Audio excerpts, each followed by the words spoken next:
Good evening, everyone. Welcome to the Black Doctoral Network weekly web series entitled Conversation Starters. I'm your moderator, Fesse Longe, and I am excited to have you all join us this evening for our topic of discussion racial microaggressions in the academy.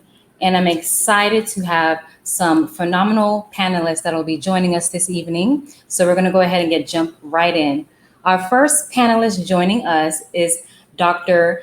Gazimbi, who has a PhD in counselor education and supervision. She's currently a licensed professional counselor in Idaho and Connecticut, as well as a core faculty associate professor at Liberty University. She has research interest in marital expectations and satisfaction, narrative therapy, family caregivers, and HIV, as well as looking at AIDS in Zimbabwe. I welcome you, Dr. Gazimbi. Thank you.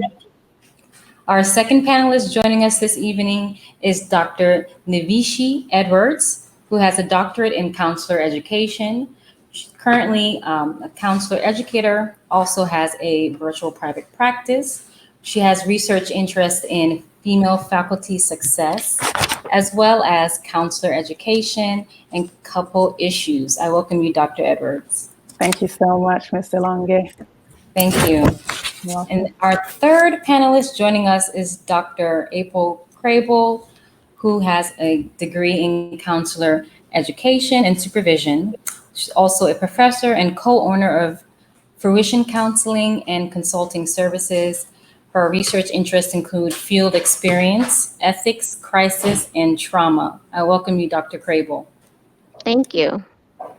All right, so I want to go ahead and jump right in because this is a very important topic that we will be discussing this evening in regards to racial microaggressions in the academy. So the first question that I have for you all is, how would you define racial microaggressions? What form do they present in?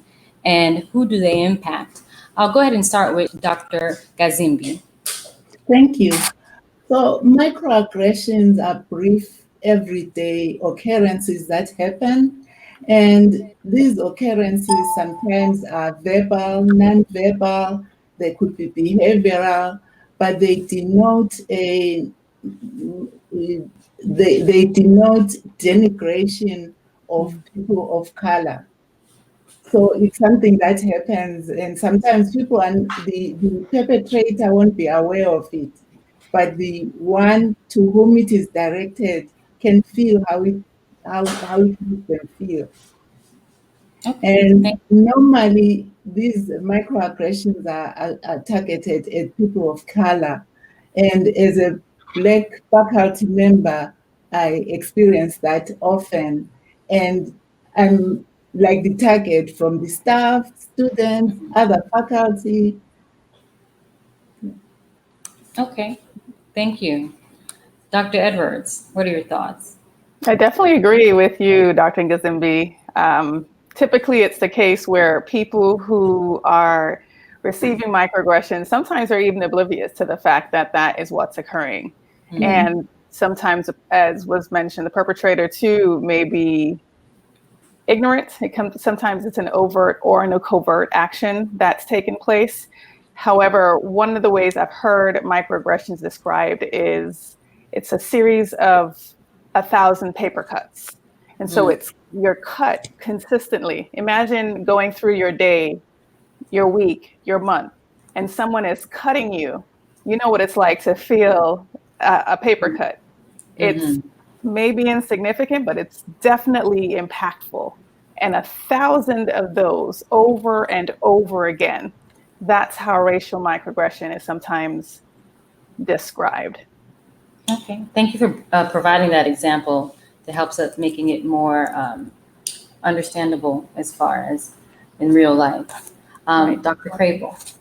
Yeah, and I just want to add the same thing, just kind of what Dr. Navishi added, that I remember reading that same article and kind of having the aha moment. And I think the authors also describe that although sometimes there are subtle things and we can often miss those, but it leaves a big impact. on everyone. And especially in the academy, it doesn't just impact the faculty member, but it also kind of trickles down into students and also in the curriculum as well. Okay, thank you. Thank you for bringing up how that it doesn't necessarily stay with faculty. Like you said, it has a trickle down effect. That's very important to notate. The next question that I have is, does the type of racial microaggression vary based on the institutional setting? I will start with Dr. Gazimbi. Yes, thank you. Well, the research that I have found doesn't seem to make a difference based on the institution, except if you look at the racial the racial combinations that you find in an institution. For example, if as a faculty of color you're working in a predominantly white institution, those microaggressions are more likely to occur more often than in a HBCU, for example. Mm, Because in that situation, you are a minority and everyone looks at you as if you are an imposter. You're not supposed to be there. How can you be responsible for for grading people's papers and being responsible for their welfare when you are black, when you look like me? Because people who look like me are not supposed to be there.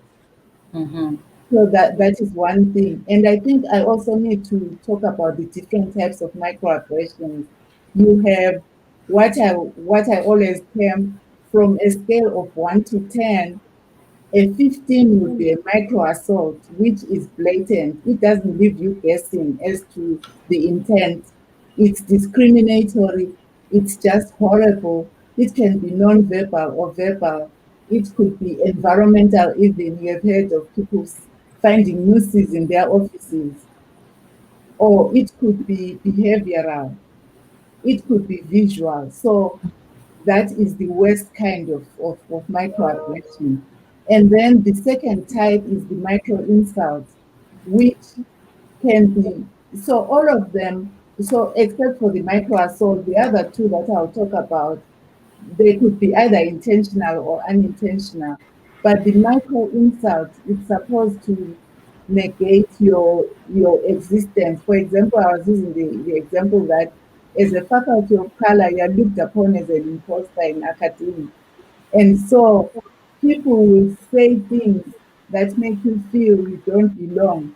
For example, one sometimes what can happen is you teach a course, you teach something, and then the students go and ask a white faculty member, a white student will go to confirm that they are learning the right things.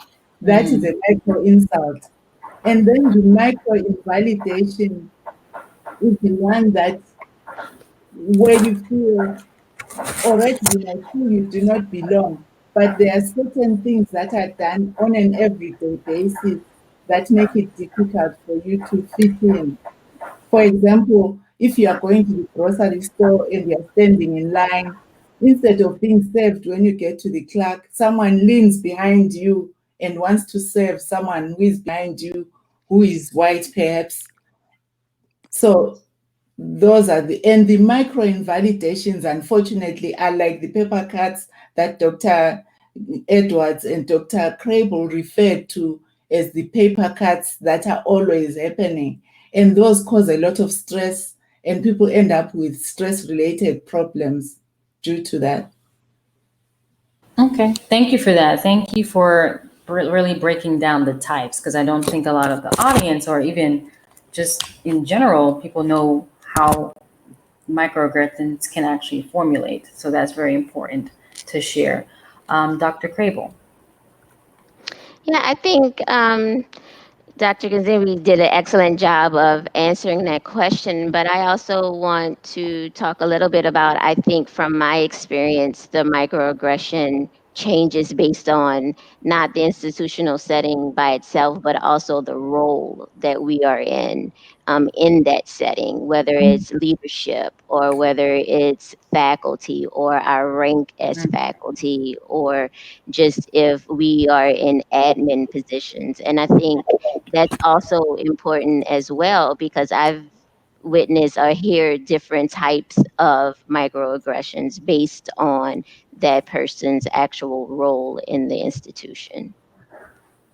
Okay, thank you for highlighting that role actually does influence the type of racial microaggression that is presented. Dr. Edwards. I definitely agree with my colleagues. In conjunction with that, it's to consider the idea of being in a space on a continual basis, and the message that's being received when you're experiencing racial microaggression is, you don't belong. You really don't belong here. And that's constantly communicated to you in a variety of ways, whether it's verbal or nonverbal, or it's not being invited to an event, or it's having an email CC to your superior because you're being outed for something that you think should be a common sense experience. It's a continual way of being communicated to that you really don't belong here. And imagine being in that experience day in and day out, how demeaning and depleting that can be. Yeah, and to add to that, I think when you're in academia, what you want really is to rise, to stop being an assistant professor and rise up to be a professor one day. But the problem is that in order to go through that, you have to get all these recommendations and good reports from, the evaluations from students. And research has actually shown that faculty of color get, especially women, Black women are at the lowest rung of the ladder as far as getting good evaluations is concerned. So it means that very few ever go up to associate or even professor because of that idea that you do not belong. So if you go up the ladder, you are going to stay for life. So you need to be taken out as soon as possible. Right. No, thank you for that. This really highlights, because when you all are providing the real life examples, it's almost like it clicks in my head like that, that may have occurred to me. So thank you for providing those examples. The next question that I have is, what social and cultural factors contribute to the presence of racial microaggression in the academic setting? I'll go ahead and start with Dr. Gazimbi. Thank you. I think just being Black, that's the thing that's in the forefront. My race. Before I even open my mouth, if I'm going for an interview, that sets me up. And then the next thing is, because the other thing is, as a Black woman, as a woman from outside this country, that's another mark against me. Because the moment I open my mouth, there's this unusual accent, and everyone is thinking, does she even understand English? Not knowing that English is my first language. I didn't learn it as a second language. So, and then the other thing is, just the country of origin also, the discourse that's been happening about people from Africa. And then being an immigrant, all those things factor. And then coming from, even when you're from this country, coming from the wrong side of the tracks and the socioeconomic background, all those things factor in. And then on top of the race, if you have other issues like sexual orientation that's not mainstream, disabilities, and all other things, they put you at risk. So yeah, social, and so I spoke more on the social because I think race falls under social. So my colleagues can add on to that. Okay. Dr. Edwards. Well, I think you did more. You spoke about more than social, Yeah. Dr. Kissenby. I think you covered the wide spectrum. You talked about so many of the factors that influence, and I love the fact that you said as soon as we walk through the door, without opening our mouths. Yes. That's typically the case. And now with our society the way it is as a result of COVID, as soon as you appear on the screen, if you're going for an interview, that's the reality. And they're preconceived ideas that are associated with, okay, here's a Black woman. And those vary as well. And so having to navigate what people may be thinking before you even walk into the room. Right. Those are challenges that we experience. Yeah, definitely agree. Dr. Crable. Yeah, and I think just adding the fact of everything that my colleague said is absolutely correct, but also just thinking about what I hear is that there's a lot of assumptions that we have to first and foremost work through with ourselves, because we're always conscious of, so if I'm going to be on screen, what am I showing behind me? Does it say anything about my culture or who I am? Because I think we're always kind of have that awareness that we want to project as little as possible, because we're already projecting so much already as being a Black woman. And then, so just wanted to add that it's that conversation, and what we've been talking about is those assumptions and biases that we know exist, just even for us just being present in an environment. Thank you. Thank you all for answering that question very thoroughly. I want to dig deeper into this topic and look at more so at the adverse outcomes or effects of racial microaggression. So the next question that I have for you all is, what is the role of racial microaggressions on the psychological well-being of educators? I'll go ahead and start with Dr. Crable. Yeah, I think just really talking about the idea of the experiencing those 1,000 cuts and finally realizing at some point, oh wow, this is 1,000 cuts, but now it's one big wound that I have, and what do I do with that? And then you start experiencing that stress that my colleagues talked about earlier. You start wanting to avoid and isolate, because then you are trying to figure out how to maintain now in an unhealthy environment. And then a lot of times we're not in safe environments to be able to have someone to go to and talk about. So going through that and witnessing and experiencing that 1,000 times, and sometimes it may feel like 1,000 times a day, can leave us feeling hopeless, helpless, and some people experience suicidal ideation. And one thing that I wanted to highlight is that some people also, and we've seen it, start experiencing homicidal ideations as well. And that's a conversation that I think we also need to bring to the forefront, because that's also that kind of impact as well, that it's not just impacting our professional growth or our home, but also impacting the people that are around us in our institution as well. Thank you. Thank you for mentioning the external environment that oftentimes when these things are occurring, we often overlook. So thank you, Dr. Crable. Dr. Edwards, what are your thoughts? Echoing the sentiments again. I don't think I will not echo the sentiments of my colleagues as we have this conversation. It's ongoing. And when you talk about psychological impact, think about what we said at the onset with your initial questions. Having that be your reality day in and day out. I say to folks, it's a heavy load to carry. You feel it. You're weighted down because you are constantly navigating.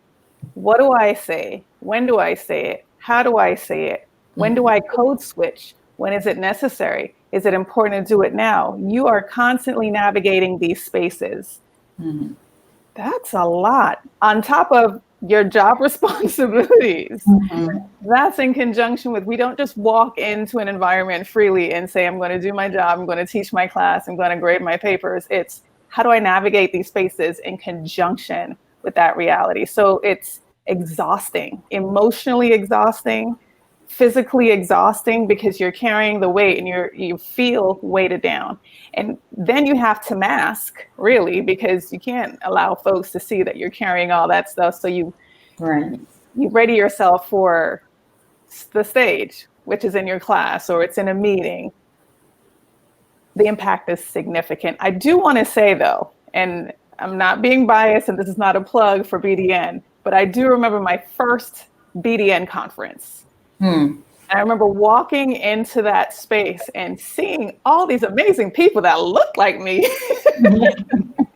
at a conference of scholars and feeling like, let me take all this weight off. Hallelujah. I remember that feeling, and that is, there are no words to describe what that is. That there's a space that's created for scholars of like minds and like hues to share in such a venue, that there's no navigation that's needed. There's no switching of code that is necessary. I can unmask. That's where liberation comes. Otherwise, that weight is the reality. Well, thank you. Thank you for acknowledging the Black Doctoral Network, because I believe that is the mission, to gather like-minded scholars and just to have that safe community to discuss and, discuss research that is relevant to our community. So I thank you for that. Absolutely. Dr. Kazimbi. I feel reticent to say anything now after all that. She has lifted our spirits. But I just wanted to say, one of the problems that leads to exhaustion is that to get a semblance of acknowledgement of your work, you have to work so much harder than anyone else. The goalposts are moved forward when you come into the room. So it becomes very exhausting. You find you have no time for self-care, no time for family. You are just so absorbed with this work that you have to do that it really, and some research has actually shown that the being in the academy has led to dissolution of families and marriages, because you are putting so much into this that you are doing. There's no time for anything else. And Yes, then you have to make sure that, and then you have to make sure that you really have to use counseling services to survive. Yes, definitely. And this just, for our audience members viewing this currently, just you all are actually informing them these are real adverse effects that happen to, educators or individuals just in the environments where racial microaggressions occur. And as our panel has provided us with, real life examples, like Dr. Edwards stating the 1,000 cuts a day consistently, and then having to bear that weight. So thank you all for answering that question.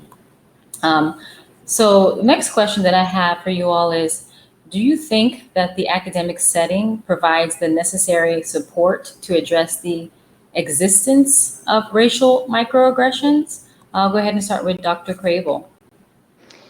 I think right now, for my current institution, I can speak from that experience. And we are all from the same institution right now. And we are having these kind of conversations with faculty members. And that started with our leadership. And our leadership is encouraging and empowering us, and also creating safe places for us to have these conversations. And I mentioned earlier, not only having these conversations with with each other, but also creating these conversations with our students and providing them. So we've been doing groups, small groups, having these conversations. We've been doing support of just getting everyone together in larger groups and talking about these conversations. I think recently we had a training about racial microaggressions, and I believe it starts with leadership and not just saying, oh, yeah, we have the awareness that this going on, but no commitment to action or to change. And I think sometimes that happens, that is like, well, we know that it's happening. So we acknowledge that. And then we've waited so long. Okay, so what's the next steps? But I think with the current institution that I've been really impressed and felt supported by my leadership, that here are the next steps, and wanting to hear from other people about what do we need to do to address this in our program and in our institution. Thank you. Dr. Gazimbi, what are your thoughts? The same. Since we're in the same institution, I just want to echo everything that Dr. Crable has said. But if I may, just to share a little about some other institution where I was, there was no support for people like me in the department. I know in some other departments there was. So it was so obvious. You try to do this, no one acknowledges the good thing that you do. There's no mentoring, no support.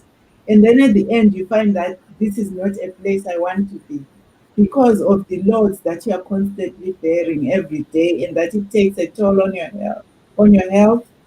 So yeah, that's all I'm going to say.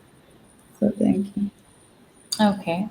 I think we may have lost Dr. Edwards, but oh, okay. I think she's rejoining us. Welcome back. We lost you for a second. And that was not fun for me. I missed you. I don't know what happened. We missed you too.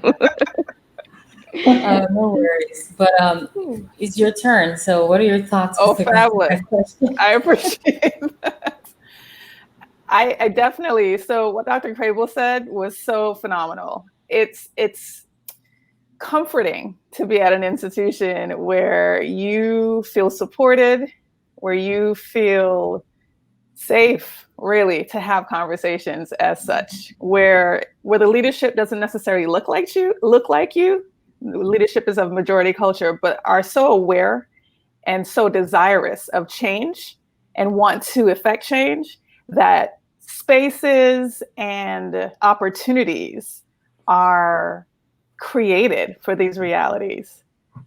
And the students appreciate it too. The students voice their appreciation just for the opportunity to have a space, a safe space, to have conversations surrounding racial microaggression and how do we navigate these spaces on race relations in general. And so I definitely agree with that. I love the fact that although we talked in general terms at the onset of our time today, that these things are across the board, that there are always exceptions to these realities. And we feel, and I'm just going to be very candid, so blessed to have found an institutional environment where that's the reality. Because I don't know if we would have thought it to be so based on what research communicates and what maybe some of our past experiences, or even what our colleagues who are outside of our present institution may communicate is their day-to-day reality. To find an institution where that is even possible, refreshing. Yeah. Yes. And I just wanted to add one thing too. I think even being in a space where we can feel safe and be encouraged, and I guess and I don't want to use the word required, but to say, you know what, they hold the mirror to us too, and say you not only need to look at accepting others, but also take that deep self-reflection about your own biases and your own values, that allows you to engage in these racial microaggressions, or allow you to maybe have some of the fear of not being able to stand up when these racial microaggressions happen. And I see a lot of that taking place in me as well, just being in that environment. I agree with you, Dr. Crable. And then taking it a step further, to be an example for those that we are teaching. Yes. That's also a challenge. If I am trying to effect change within my social circle with my colleagues, or if leadership is supporting the need for that change, how will I then encourage and elicit that with the students that I'm connected with on a daily basis? And even hearing leadership say, okay, let's see how we can impact the curriculum in this way as well. Unheard of. Hallelujah. I'm Thank you. happy about it. No, thank you guys for breaking it down like that and highlighting the importance of the institutional setting, as well as being the actual role models or leaders of the actual change, and acknowledging when racial microaggressions are present. So thank you. So the next question that I have is, do you think that the African Americans in the academy contribute to the presence of racial microaggressions? Dr. Crable, what are your thoughts? Yeah, I think we can definitely contribute, but in a way to where we may invalidate other people's experiences because it may not have been your own experience. Also, not taking the opportunity of engaging in spaces where you can be an influence of change. Mm-hmm. And that was one of the things that was very important to me when I moved up in ranks, that now I want to make sure that I'm on review boards for moving up in ranks, and or I want to make sure from promotions, I want to make sure that I'm a part of, being on the hiring boards and all of those things. So I think that when we don't do those things, I think we are also contributing to to the presence of racial microaggressions, because I feel like it's also our responsibility to take action and create safe spaces when maybe sometimes other people aren't creating that for us. And definitely just having that empathy, even if it's not our own experience, but it is someone else's, and respecting and validating their experience. No, thank you for that.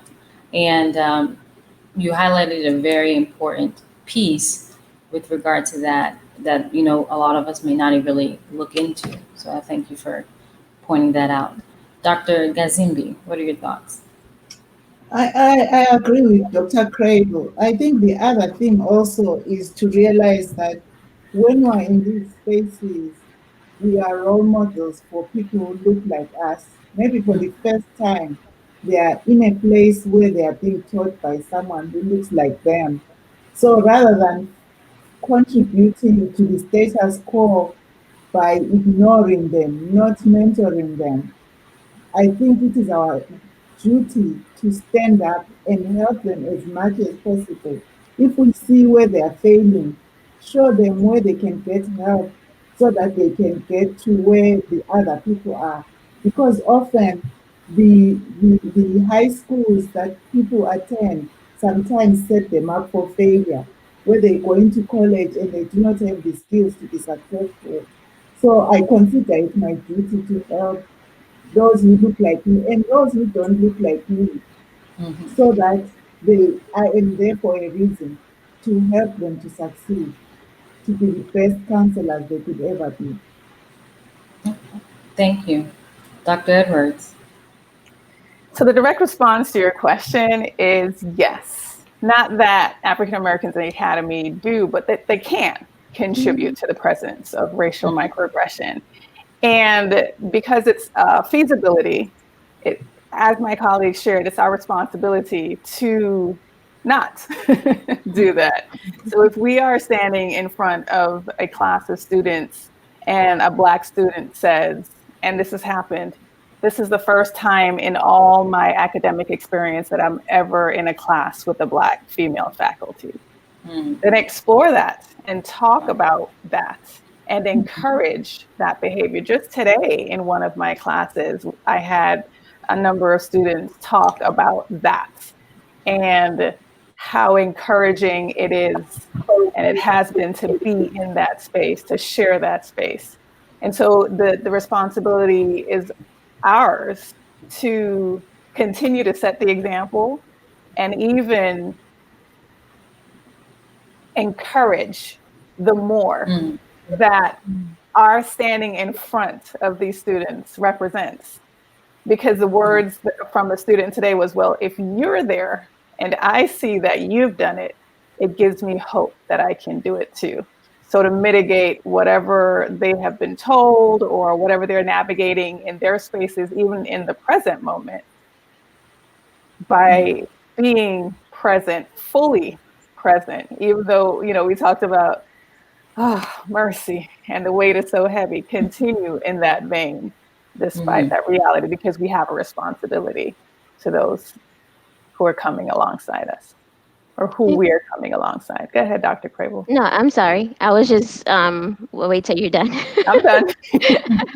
I was just gonna also add to that standing up when these types of things happen too. And I know some of us may not be as confident, or we have that fear or that anxiety about any consequences about saying, that's really an inappropriate thing, or stepping in and saying, checking in with your colleague who, if you was standing right next to them and witnessed something that happened, and saying, hey, let's talk about what happened. So what we've all the colleagues talks about, but being that additional support, but ensuring that we are still not engaging or we laughing it off like, oh, we didn't hear that, or just kind of saying, well, that's just that person, that's who they are. And I've heard that a lot, and it's well, it still is inappropriate behavior. And I guess that's what I'm trying to say, that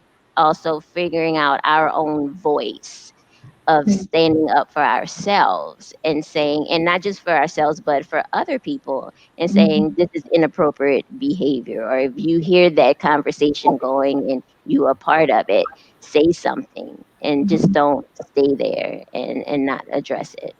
Absolutely, Dr. Crable. And in conjunction with that, one more point before we shift is the importance of the connectedness as a group of African Americans or Black people in general in the academy to form and have a coalition to support those needs. That's so vital. There's strength in numbers. Yes. So if I'm seeing something that's not okay, if I connect with Dr. Gazimbi and Dr. Crable and we form an alliance because we want to correct some inaction, then wow, imagine what we can do as a team.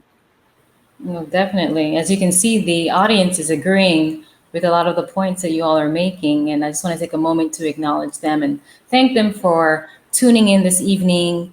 The Black Doctoral Network weekly web series on racial microaggressions in the academy. And if you all have any friends that may be interested in this topic, please take a moment just to share this live, Facebook Live with them, and encourage others to join in. But I love how you all really dissected that question.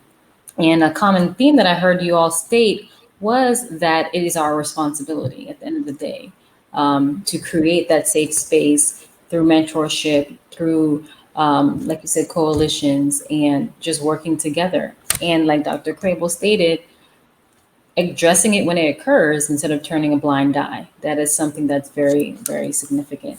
So thank you all for really digging deep into that question. The next question that I have is, how do African Americans in the academy successfully navigate an academic setting predisposed to racial discrimination? So I'll go ahead and start with Dr. Edwards.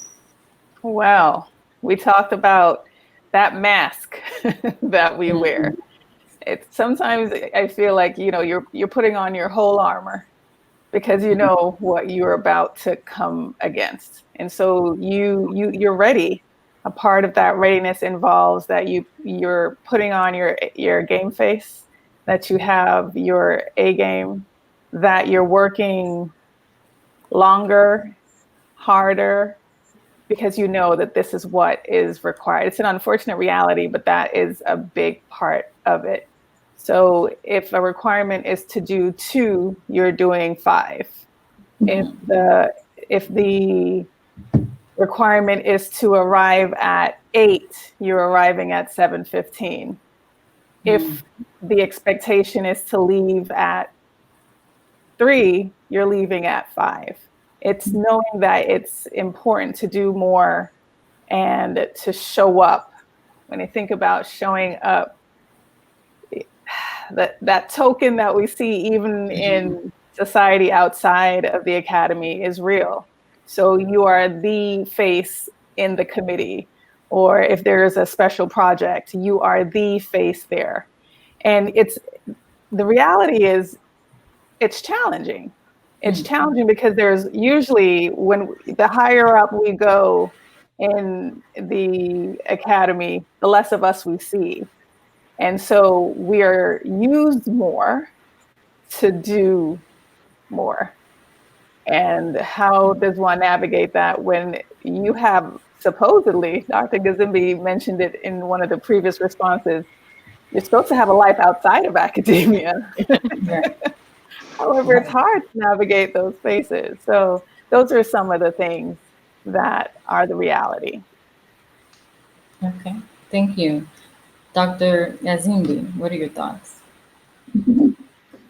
Well, it's really difficult to be successful in academia as a Black faculty member, especially a Black woman, because of all these expectations that different people have.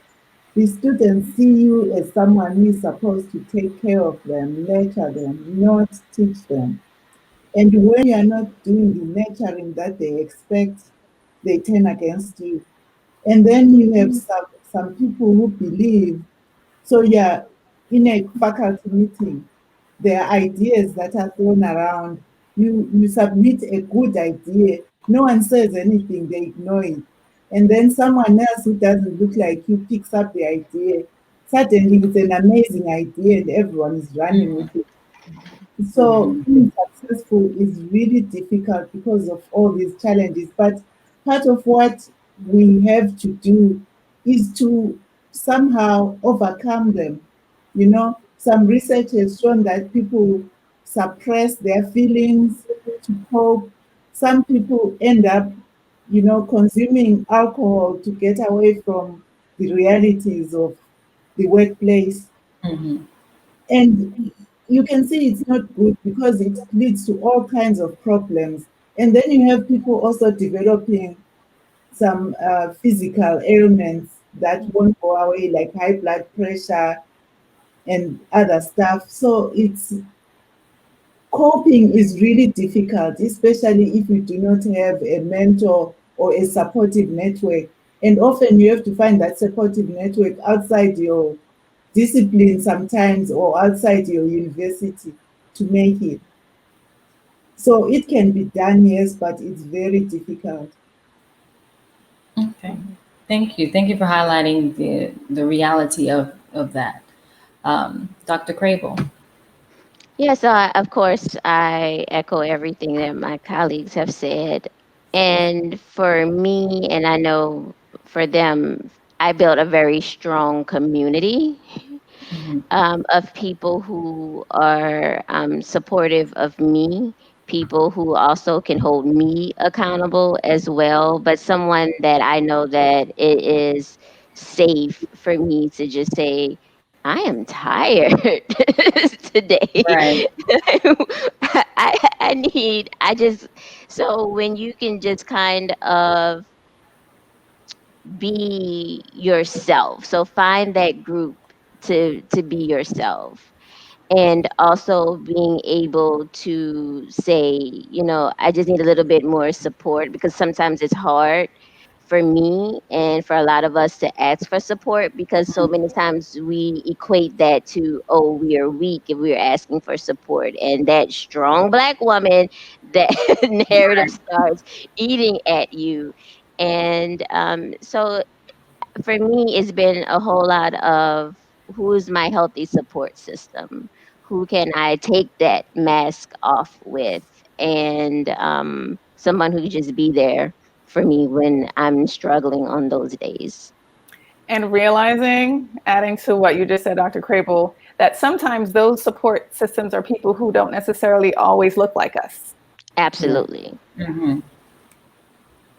No, thank you. Thank you for putting that out with the support systems, because one may not actually think that is something that's necessary when we're talking about this phenomenon of racial microaggressions. But like you have provided the example, it is a significant helper in dealing with that, especially for African Americans.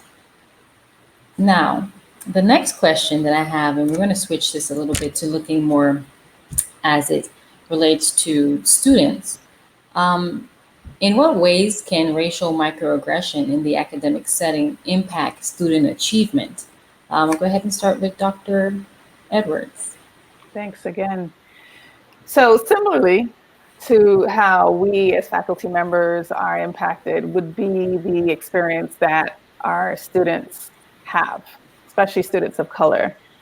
Dr. Ngazimbi mentioned some of the challenges that they may come into the academic environment with. And so imagine being a student of color and you don't have faculty that look like you, going through your entire academic journey and no one looks like you, and trying to navigate a space that's new. I remember when I went to undergrad, I was a first generation college student and just trying to figure out how to navigate that space. What classes do I take? Something as simple as I had taken some AP courses in high school and didn't realize that because I took those courses, that meant I was exempt from them in college. And so retaking the same courses I had gotten credit for already, like something as simple as navigating those realities and not having someone to communicate these things to you. Those are some of the realities that are faced, and having people tell you that similarly to what you don't belong. This is not where you're supposed to be. And trying to focus on getting a degree with those voices. I call them the committee in your head saying these negative things. I tell students all the time, fire that committee. They're not welcome. That's just not okay. We're here now. And learning how to do that, learning the skills and tools to make that a reality. Those are some of the things that are needed. Okay, thank you. Thank you for that, Dr. Crable. Yeah, and I just want to talk a little bit more about, so that example that Dr. Edwards provided, and they finally see someone that looks like them, but that person is now experiencing all of the mental health distress that we talked about earlier, and what that experience is like. So that's also, if we are impacted and we are struggling and we are experiencing this, then how can we be our at 100% in teaching in the curriculum, and also be that sounding board when they finally see someone who looks like them and they just want to release everything on you. But I think Dr. Kazibi mentioned about that self-care, right? What did we do to have ourselves in a good place to have that conversation when students also need our support as well? Yes, definitely.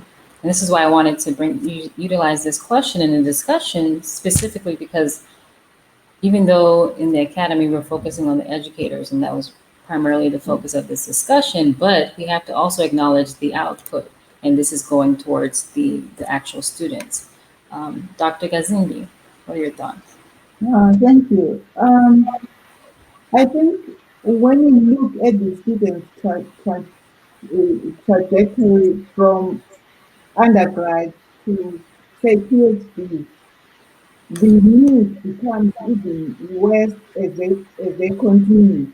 Because part of what I have observed is that sometimes you find that when students are, say, in a PhD program and they're trying to find their advisors, they might find them, and it's possible that they might not find an advisor who looks like them. So you have all these differences, including cultural differences. So what might be important to the student is not important to the advisor as a research topic. So you might find that they end up doing something that they have no interest in just because they need to graduate and please the advisor. So at the end of the day, you have this unfulfilled doctor, PhD, who has a dissertation that they are not interested in, and they won't probably be pursuing it, that research. They have to start afresh when they're in the field, and they are losing a lot of time. So I think what is really important is that in like in PhD programs, even in master's programs, it is important to have an advisor who looks like you, because that advisor takes on the mentoring role and they are going to teach you about what to expect. I really feel blessed that I went through the PhD program at the University of Central Florida, because they had a program, I think they still do, which is called the Holmes Scholar Program for underrepresented minorities.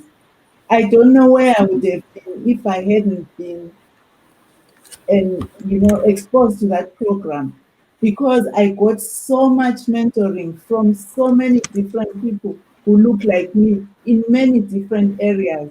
And so I was able to get the strength from all the different people and know what to expect in academia. Even these microaggressions we're talking about, I knew about them before I entered academia.